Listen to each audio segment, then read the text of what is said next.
Today I'm vacuum sealing, and since a lot of people had questions about how this little vacuum sealer worked, I thought I'd do a video. Now with the food saver type of vacuum sealer, when you put a bag into that slot, a bar drops down and clamps down onto the bag. Then the vacuum is on the back side of the bar, and in order to pull a vacuum past that bar, you have to have those special channel type bags. With the little vacuum sealer, the vacuum ends up in front of the bar, so you don't need channel bags. You can use any type of bag that is capable of holding a vacuum. That's to say, you couldn't use a sandwich bag because a sandwich bag won't hold a vacuum. But the bags of cheese that you buy in the store, those bags are capable of holding a vacuum. So when I buy those, I'll cut that Ziploc edge off of it, put the bag of cheese in here, and I vacuum seal it and then put it in the freezer. So I'll show you how this works. I'm vacuum sealing soap because soap tends to evaporate. So what you do is pull out the nozzle, put your bag on there, and you make sure that it's smooth. Close the door. Turn on the machine.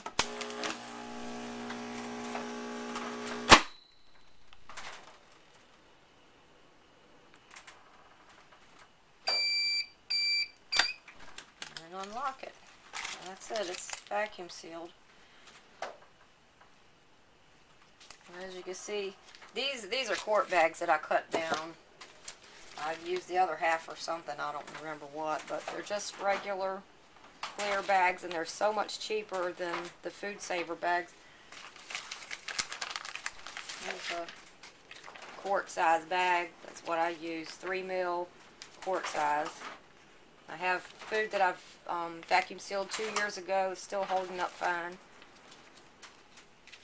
And in order to save on bags, if I only need something for bars of soap, I'll cut the bag in half and use half, make my own bags. But they run about 8 cents a piece. And I bought the machine from a website called Sorbent Systems. The machine, I believe, is $99, and if you buy $50 worth of bags, then they'll take $15 off the machine. So it ends up $85. The bag, I saved so much on the bags, it was worthwhile to buy this little machine. This little vacuum sealer can be kind of tricky to work with, and it takes a bit of practice. If the food is too far away from the nozzle, then the bag will collapse around the nozzle and it won't pull a vacuum. So you need to keep the food up closer to the nozzle. If I tried to vacuum seal it with the food that far away from the nozzle, it wouldn't work. So what you want to do is try to push the food up closer to the nozzle so that the bag won't be able to collapse upon itself. Let's see if I can do this with one hand.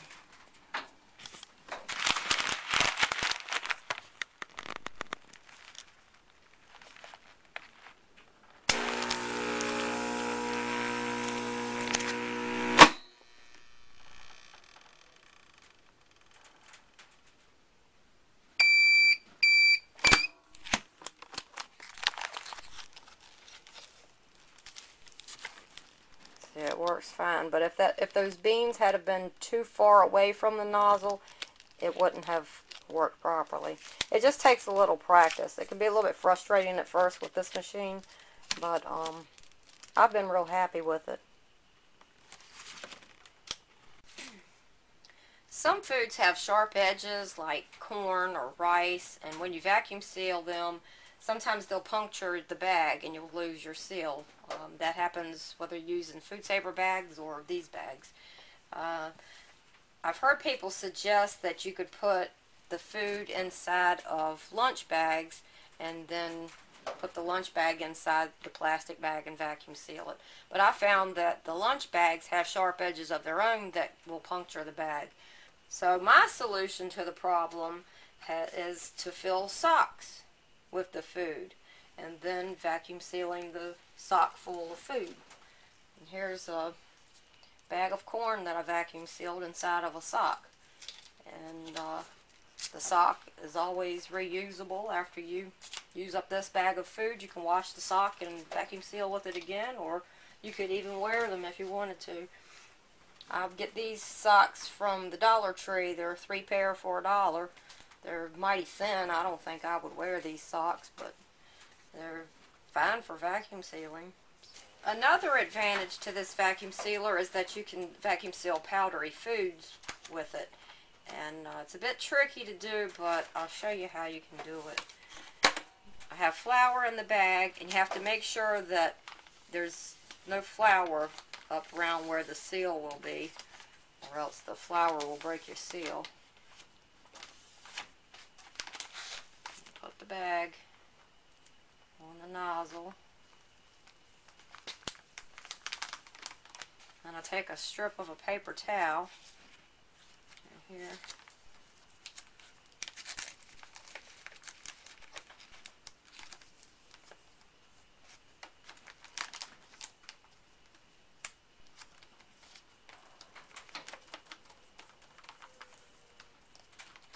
Position it right below the nozzle. This keeps the bag from collapsing around the nozzle. If it does that, then it won't pull any more air. This allows you to keep the flour a safe distance from the nozzle. If the flour is up at the nozzle, it'll be sucked through the machine.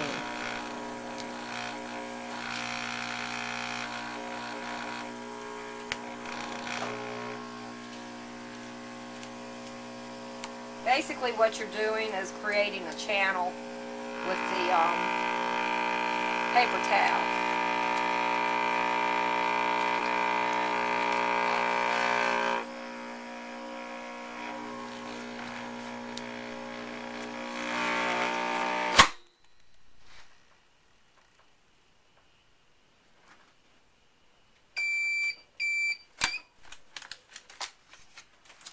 And there you have it.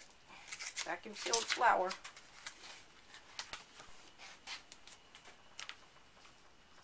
So that's how the little vacuum sealer works. Hope it helps.